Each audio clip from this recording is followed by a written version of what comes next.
오늘 함께 받으실 말씀은 예레미야서 36장 20절에서 32절 말씀입니다. 예레미야서 36장 20절에서 32절 말씀입니다. 저와 여러분이 번갈아가며 교독하시고 마지막 32절 말씀은 한 목소리로 읽도록 하겠습니다. 그들이 두루마리를 서기관 엘리사마의 방에 두고 뜰에 들어가 왕께 나아가서 이 모든 말을 왕의 귀에 아뢰니 왕이 여우디를 보내어 두루마리를 가져오게 하며 여우디가 서기관 엘리사마의 방에 가져다가 왕의 곁에 서서 모든 것을 낭독하니 그때는 아홉째 달이라. 왕이 겨울 공전에 앉았고 그 앞에는 불피운 화로가 있더라. 여우디가 서너 쪽 낭독하면 왕이 칼로 그것을 연하여 베어 화로에 불에 던져서 부슬마리를 모두 태웠더라. 왕과 그의 신하들이 이 모든 말을 듣고도 두려워하거나 자기들의 옷을 찢지 아니하였고 엘라단과 델라야와 그를 왕께 두루마리를 불사르지 말도록 아뢰어도 왕이 듣지 아니하였으며 왕이 왕의 아들 여라무엘과 이스라엘의 아들 스라야와 압디엘의 아들 셀레미야에게 명령하여 서기관 바룩과 선지자 예레미야를 잡으라 하였으나 여호와께서 그들을 숨기셨더라. 왕이 두루마리와 바룩이 예레미야의 입을 통해 기록한 말씀을 불사른 후에 여호와의 말씀이 예레미야에게 임하니라. 이르시되 너는 다시 다른 두루마리를 가지고 유다의 여호야김 왕이 불사지른 첫 두루마리의 모든 말을 기록하고 또 유다의 여호와의 말씀이 내가 이 두루마리를 불사르며 말하기를 네가 어찌하여 바벨론의 왕이 다시 와서 이 땅을 멸하고 사람과 짐승을 이 땅에서 없어지게 하리라 하는 말을 이 두루마리에 기록하였느냐 하도다. 그러므로 여호와께서 유다의 왕 여호야김에 대하여 이와 같이 말씀하시니라.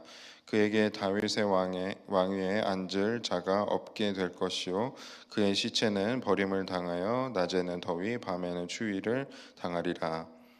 또 내가 그와 그의 자손과 신하들을 그들의 죄악으로 말미암아 벌할 것이니라. 내가 일찍이 그들과 예루살렘 주인과 유다 사람에게 모든 재난을 내리라 선포하였으나 그들이 듣지 아니하니라. 함께 있습니다. 이에 예레미야가 다른 두루마리를 가져다가 네리야의 아들 서기관 바룩에게 주매 그가 유다의 여호야김 왕이 불사른 책의 모든 말을 예레미야가 전하는 대로 기록하고 그 외에 그 같은 말을 많이 더하였더라. 아멘. 여호야김 왕이 하나님의 말씀을 듣고 이제 반응하는 그러한 부분을 저희들이 함께 읽었습니다. 제가 어린 시절 저희 어머니한테 크게 혼난 일이 있었는데 그때 당시 왜 제가 그랬는지는 잘 기억은 나지는 않지만 아마 화를 내면서 옆에 있던 성경책을 제가 던진 일이 아주 어릴 때 유치원 때였던 것 같습니다. 근데 아주 어릴 때 제가 화를 내면서 성경책을 이렇게 앞으로 던졌던 일이 기억이 납니다. 근데 그 일로 인해서 어머니가 저를 굉장히 혼냈었던 그 당시 상황만 좀 기억이 나는 것 같습니다. 그때 당시는 제가 어머니가 왜 이 책을 던졌다는 이유로 다른 책을 던졌으면 그렇게까지 혼내시지는 않으셨을 텐데 왜 그렇게 혼내셨을까?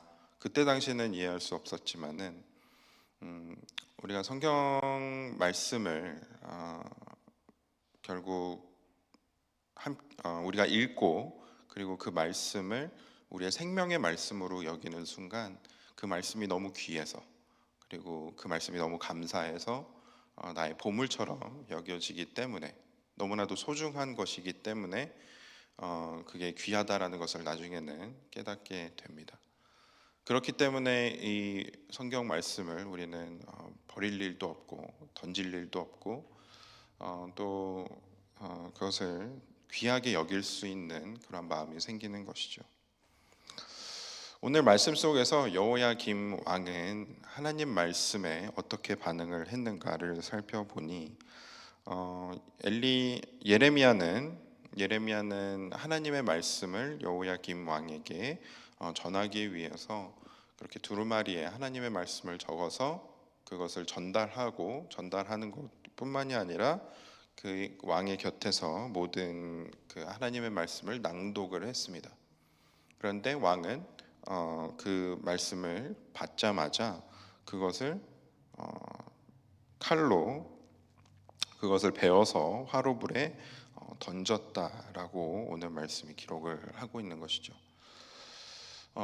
이 여호야김 왕이 어떻게 이런 행동을 할 수 있었을까? 그 행동의 그 뿌리에는 과연 어떤 마음이 있었을까라고 좀 곰곰이 생각을 해보았습니다. 왜냐하면 결국 이스라엘 백성들 안에는 하나님이 어떠한 분이심을 결국 이미 알고 있는 사람들이었고 하나님의 말씀에 대해서도 알고 있었고 또 하나님이 어떻게 이스라엘 백성들을 그동안 이끌어 오셨는지를 그들은 너무나도 잘 아는 사람들입니다. 그럼에도 불구하고 그것을 어떻게 알았다면 어떻게 이런 행동을 할 수 있었을까라고 생각을 해보면 결국 이때 당시에 이스라엘 백성들과 왕들과 또 그의 신하들 마음 안에 얼마나 하나님이 사라지고 하나님이라는 그 존재 자체가 사라지고 없었는지를 알 수 있는 그러한 장면이라는 것이죠. 얼마나 오랫동안 그들이 하나님을 떠나 있었으면 하나님이 어떠한 분이신지도 더 이상 기억하지 않고 하나님의 그 존재가 얼마나 또 거룩하고 또 존귀하고 또 하나님의 말씀이 또 얼마나 두려운 것인지를 그들이 더 이상 인지하지 못하게 되는 상황까지도 갔다라는 것입니다.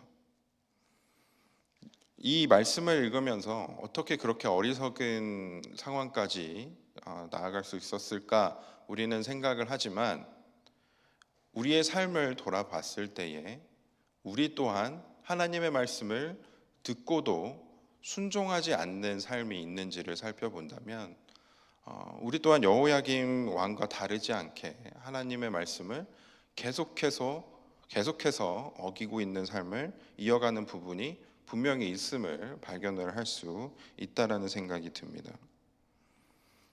그런데 오늘 말씀은 그것뿐만이 아니라 하나님의 말씀이 얼마나 영원한 것이고 우리의 삶에서 사라질 수 없는 것인지를 또한 발견을 할 수 있게 됩니다.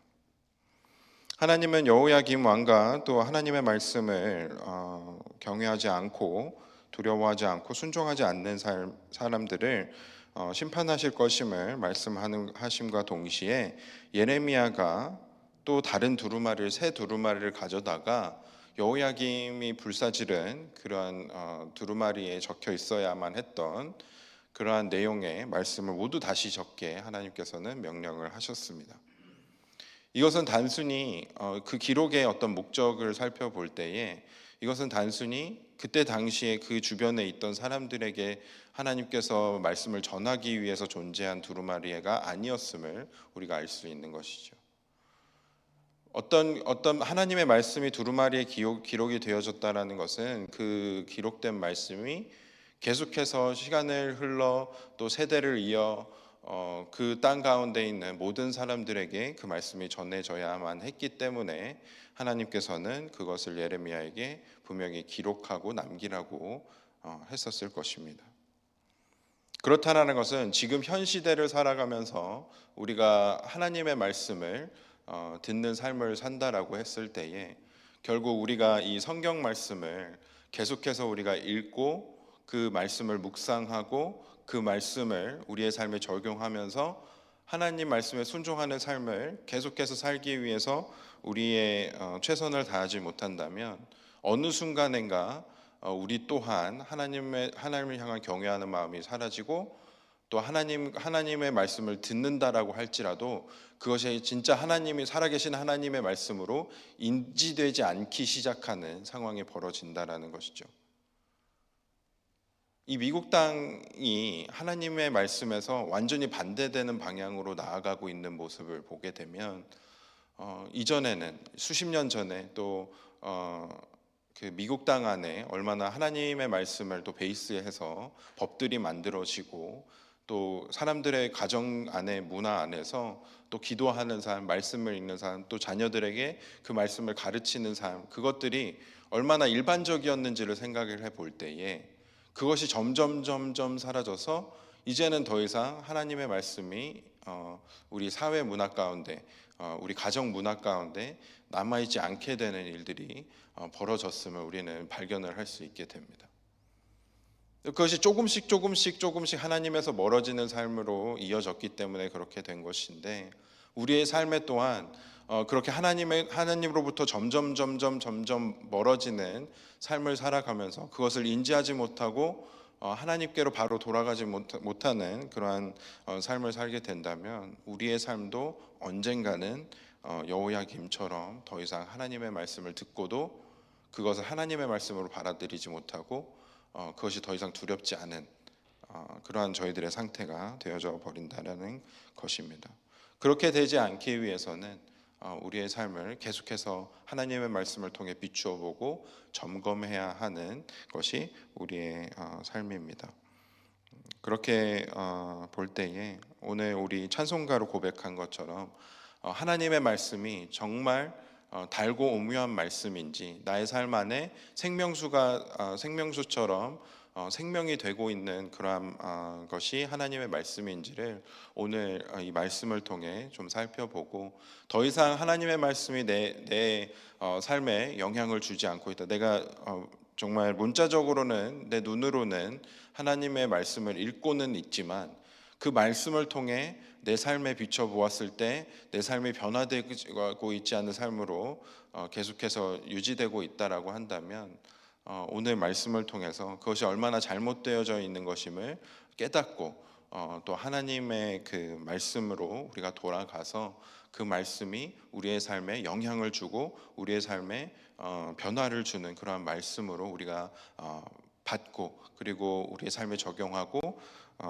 순종으로 그 삶을 살아내는 저희들의 삶 되어지기를 간절히 소망합니다. 함께 기도하겠습니다. 은혜와 사랑이 풍성하신 하나님, 감사합니다. 푸른 마르고 꽃은 시드나 우리 하나님의 말씀은 영원히 서 있다라는 그 말씀을 우리가 기억합니다. 하나님, 그 하나님의 영원한 사라지지 않는, 우리가 아무리 또 수많은 인간들이 없애보려고 했지만 그러지 못했던 그 하나님의 말씀을 우리의 마음속에 새기며 우리의 삶에 새기며 우리가 우리의 삶을 살아내기를 소망합니다. 우리가 성경을 읽을 때마다 그 말씀 속에서 하나님의 음성을 들을 수 있게 은혜 베풀어 주시고, 또 그 하나님의 음성을 통해 우리의 삶에 잘못되어진 부분들이 바로 고쳐지고, 또 우리가 회개의 자리로 나아가며 또 우리의 삶이 변화되어질 수 있는 그런 말씀을 가까이 하는 삶으로 나아갈 수 있도록 하나님께서 인도해 주시옵소서. 그래서 정말 말씀이 때로는 불편하고 마음의 찔림을 가져오기도 하지만 그것이 정말 달콤한 말씀이고 또 생명력이 있고 능력이 있는 말씀으로 우리의 삶에 변화를 주는, 또 우리의 삶에 하나님의 그 귀하신 사랑이 스며드는, 가득 채워지는 그러한 말씀의 삶이 될 수 있도록 저희들의 삶을 인도해 주시옵소서. 그렇게 저희들의 삶을 오늘 하루 인도해 주실 줄로 믿고 감사드리며 예수 그리스도의 이름으로 기도드렸습니다. 아멘. 하늘에 계신 우리 아버지여, 이름이 거룩히 여김을 받으시오며 나라의 마옵시며 뜻이 하늘에서 이루어진 것 같이 땅에서도 이루어지이다. 오늘날 우리에게 일용할 양식을 주옵시고 우리가 우리에게 죄 지은 자를 사하여 준 것 같이 우리의 죄를 사하여 주옵시고 우리를 시험에 들게 하지 마옵시고 다만 악에서 구하옵소서. 대개 나라와 권세와 영광이 아버지께 영원히 있사옵나이다. 아멘.